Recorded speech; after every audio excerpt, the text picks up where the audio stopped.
Welcome to our deep dive. We'll be exploring the 6 disciplines of strategic thinking. By Michael Watkins. Exactly.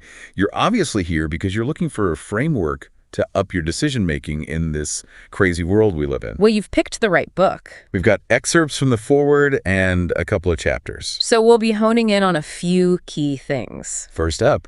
How strategic thinking's changing, especially with all this AI stuff. Right.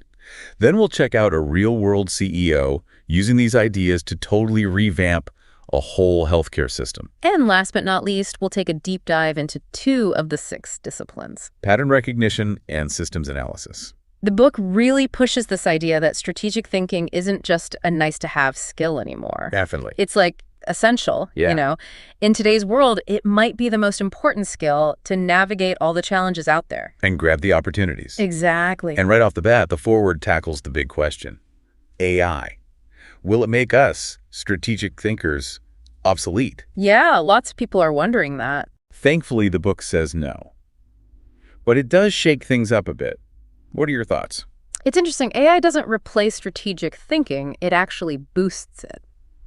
Think of it like a super tool. Okay. It helps you crunch info and spot patterns way faster than we ever could.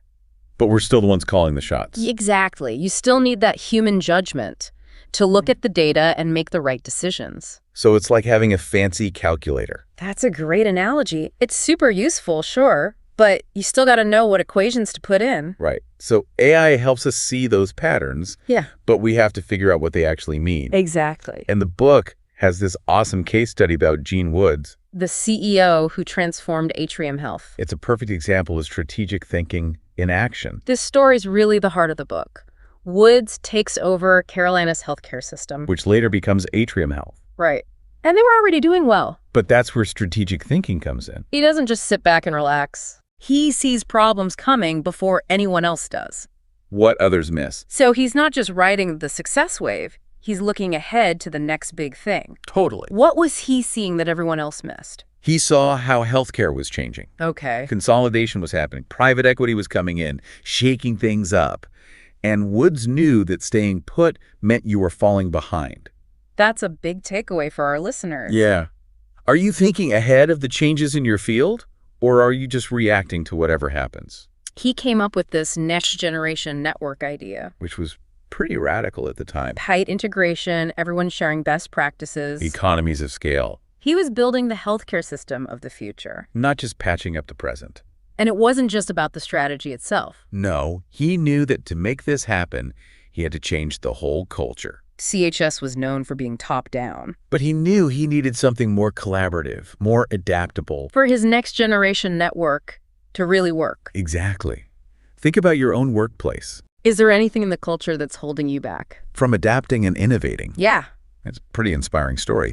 5 years later, massive growth, a totally different leadership style, and a truly inclusive culture. It's amazing. What's really cool is that he didn't just fix problems as they popped up. He was ahead of the game. Anticipating them. Playing chess, not checkers. Exactly. And that leads us right into the first discipline, pattern recognition. All about spotting the important trends and connections. And all that data we're bombarded with every day. Like separating the signal from the noise. Woods was a master at that. For sure. The book uses this chess grandmaster analogy. Oh, yeah. They see things on the board that us regular folks just don't. It's like they're playing a totally different game. And now with AI, pattern recognition is on a whole other level. Think about Deep Blue beating Kasparov. Or AlphaGo dominating Go. These AI systems are sifting through mountains of data. Finding those patterns we might never see. It's pretty mind-blowing. It is. It's also a little scary. I mean, if AI can do this so well, right, does that mean we humans are kind of less important? What happens to our own pattern recognition skills? Exactly. That's a great question. And the book tackles it head on. Good. It says AI is actually enhancing our pattern recognition. Not replacing it. Right. AI can process so much information so fast. But it still needs us to guide it. Ask the right questions. Yeah. And make sense of what it finds. So it's about finding that balance. Between using AI's power and sharpening our own critical thinking. Exactly. And that's where the book gets really insightful. It talks about our human limitations when it comes to pattern recognition. You can't see everything. And we have these biases that distort our perception. biases. Like we only see what we want to see, or make assumptions without having all the facts. Exactly. The book dives into specific ones, like confirmation bias. Oh, yeah, where we only focus on info that backs up what we already believe. And anchoring bias. Where we latch on to the first thing we hear, even if it's wrong. Right. These are mental traps. That can make us miss crucial patterns. Or misinterpret what we do see.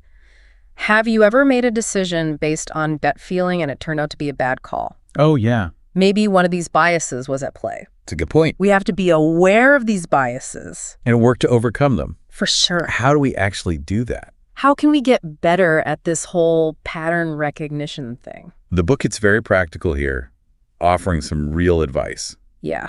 First, it says you gotta immerse yourself in your field. Okay. The more you know.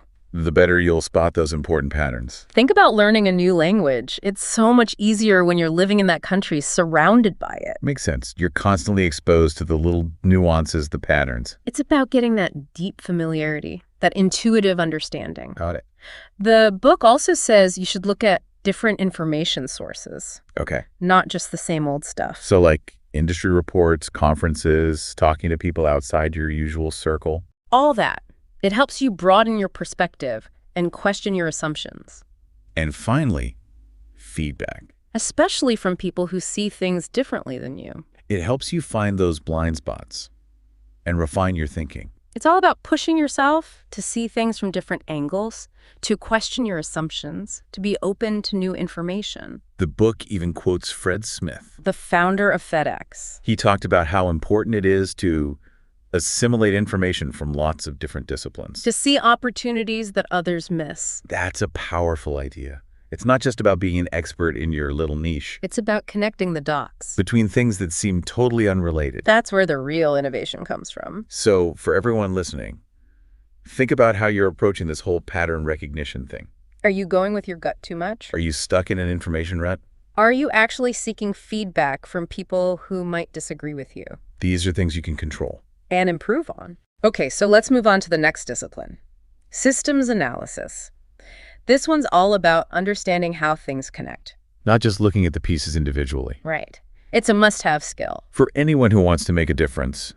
Whether you're leading a team, starting a business. Or even just trying to figure out your own life. Exactly. It's like seeing the whole forest. Not just a single tree. Understanding how it all fits together. The book uses a great example. Oh yeah, the Ever Given. That ship stuck in the Suez Canal. That was Systems Thinking 101. Or maybe systems thinking gone wrong. It showed how one little mistake, one tiny error, can have a domino effect. Especially in a system like global trade. It can cause huge problems. It was a wake-up call for so many businesses. Showing just how fragile things are. Our global supply chains. What's crazy is, analysts had predicted this kind of thing could happen. They knew the system had weaknesses. But nobody really did anything about it. That's a key point here. Systems analysis isn't just knowing how things work. It's about seeing the risks. The vulnerabilities. Asking yourself, what if this part fails? What happens then? How can I prevent that from happening? Exactly. Think about your own work or your personal life. What are you absolutely dependent on? What if that disappeared tomorrow? That's what systems analysis helps you with. It makes me think of the pandemic. Oh, yeah. Some businesses just adapted so much better than others. The ones who understood how the global economy works. How COVID would affect different industries. They were the ones who thrived. It wasn't just luck. It was about understanding the system. And anticipating what would happen. Right. So how can we actually apply this? It all sounds a bit theoretical when we talk about global trade and pandemics. How do we make this systems analysis thing more practical? Start small. Think about the systems you're already in. Every single day. Could be your team at work. Your family. Your community. Even your own habits. Start by asking, what are the essential parts? How do they interact? What's the overall goal? It's like making a map. Figuring out the lay of the land. Before you make any moves. Exactly. Yeah. Once you get that, you can start finding those leverage points. Those spots where a small tweak can make a big difference. It's not about controlling everything. It's about focusing your energy where it matters most. Right. The book uses a car engine as an analogy. Oh, yeah. A tiny adjustment to the timing can change everything. Huge difference. And it's the same for organizations. Teams. Even personal goals. Find those key spots. Where you can get the most impact. I'm seeing how this connects back to pattern recognition. Yeah. You have to see the patterns to find those leverage points. That's a great point. They go hand in hand. And to really understand systems, we have to talk about feedback loops. Right. These cycles where an action creates a result, Which then leads to more actions. like a thermostat. Perfect example. It keeps the temperature stable. By adjusting the heat or AC based on the feedback. Exactly. That's a stabilizing feedback loop. Got it. But they're all also reinforcing loops, Okay. where the action just keeps amplifying the result. Leading to growth or decline. Think about things going viral on social media. The more shares, The more it spreads. it just keeps feeding itself. So it's about understanding not just the individual pieces, But how they all work together. over time. The book also talks about some things to watch out for. Yeah, systems can get pretty complex, One thing is nonlinearity. where cause and effect aren't so straightforward. Small actions can have big consequences, And vice versa.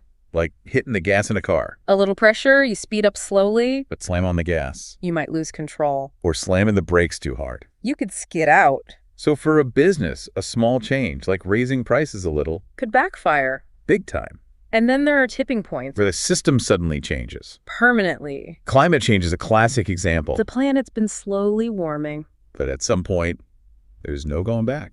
It's like the straw that breaks the camel's back. Things seem fine, And then, boom, everything's different. and this happens in companies too, right? All the time. Things change gradually, People resist. but then a tipping point hits, All that resistance crumbles. and the whole company transforms. Sometimes in ways you'd never expect. Systems analysis helps us understand this. So we can be ready. It's not just about understanding It's about being able to adapt. as the system changes.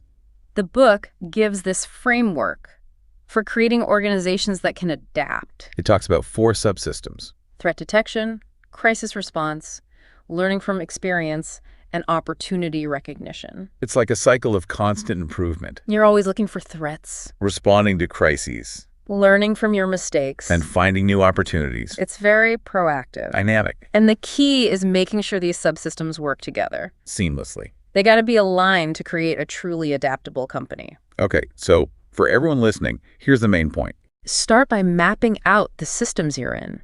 See how they There's those leverage points. and the potential tipping point. How can you make those systems more resilient? It's not about being in control of everything It's about understanding how things work and making strategic choices to shape those dynamics. to the better. Systems thinking is powerful, And you can start using it today.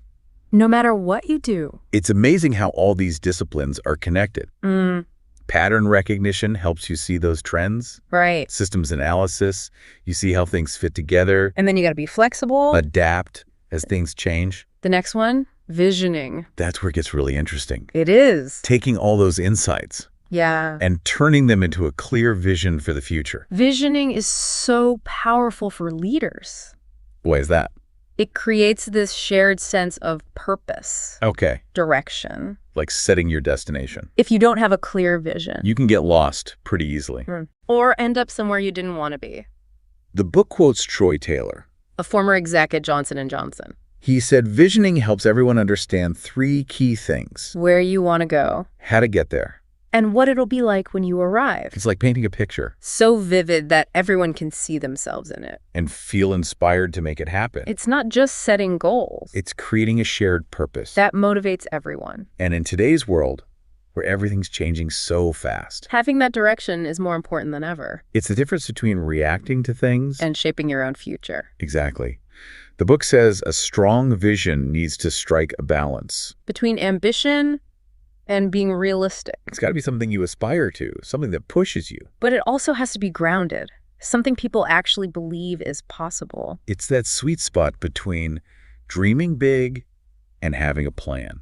Like those BHAs. Big, hairy, audacious goals. From that Built to Last book. Thinking big, Yeah. bold, going for something huge. That's what visioning is all about. Think about Kennedy's challenge. To put a man on the moon. Before the end of the decade. That was a BHAG. For sure. Audacious. Seemed impossible. But it captured everyone's imagination. And sparked all this innovation. Think about the challenges you're facing. Are you setting BHDs for yourself? Are you thinking big enough?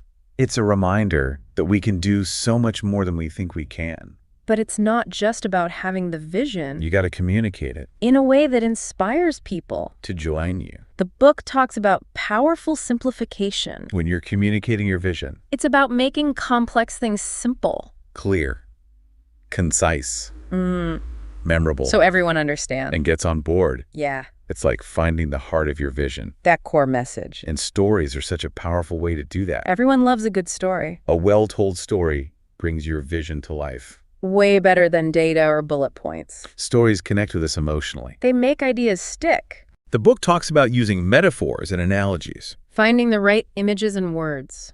to capture the essence of what you're trying to do Make it resonate. on an emotional level. Not just intellectual. And it's not a one-time thing. Yeah. You have to keep reinforcing it Repeating the key messages in different ways. through different channels. Repetition is key. Helps the message sink in.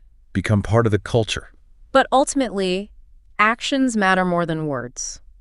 You have to walk the walk. Make decisions that support the vision. Put your money where your mouth is. It shows you're serious. Not just talking the talk. That builds trust Buy-in. and that shared purpose. We talked about earlier. Now, the last discipline in the book, Political savvy? this one can make people uncomfortable. It can. But what the book's saying is Yeah, organizations are complex. they are. Understanding power and influence is crucial. If you want to get things done. It's not about being manipulative No. or playing games. It's about navigating those complexities. Building alliances Influencing to decisions. make your vision happen. It's about knowing the unwritten rules.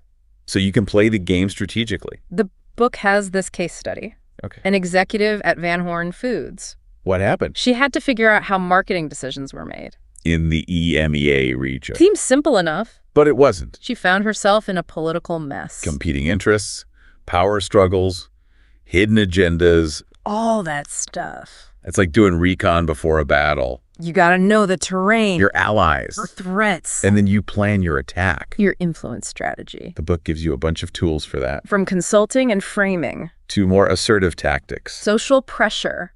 Action-forcing events. It's about choosing the right tool. For the job. Sounds like you need a lot of emotional intelligence. You do. Reading people. Understanding what makes them tick. Building rapport.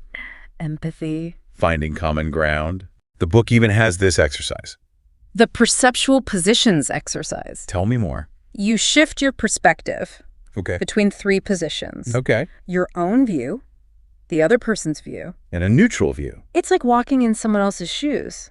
Seeing things from their side. And then taking a step back. To see the whole picture. It helps you really understand the situation. And the people involved. Which is crucial for navigating those political waters. It's like having that 360-degree view. Yeah. So everyone listening, here's the takeaway. Politics are everywhere. In every organization. It's not about being sneaky. It's about being strategic. Understanding the game. And having the skills to influence decisions. And it all comes back to those core disciplines. We talked about earlier. Pattern recognition. Systems analysis. Mental agility. Structured problem solving. Visioning. Political savvy ties it all together. Helps you deal with the mess of organizational life. And achieve your goals. This has been a great deep dive Into the 6 disciplines of strategic thinking. We've covered a lot. But the real learning starts when you actually use these ideas. Out there in the world.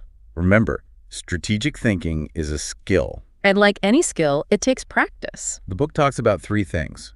Endowment. Experience. And exercise. Endowment is your natural talent. Experience is what you learn along the way. And exercise is putting in the work to get better. The point is, you can influence all 3. You can't change your natural abilities. But you can learn from your mistakes. And you can choose to actively practice. It means we're not just stuck with what we've got. We have the power to change our own future. This deep dive has given you the tools to get started. Now it's your turn to use them. Thanks for joining us On this deep dive into strategic thinking.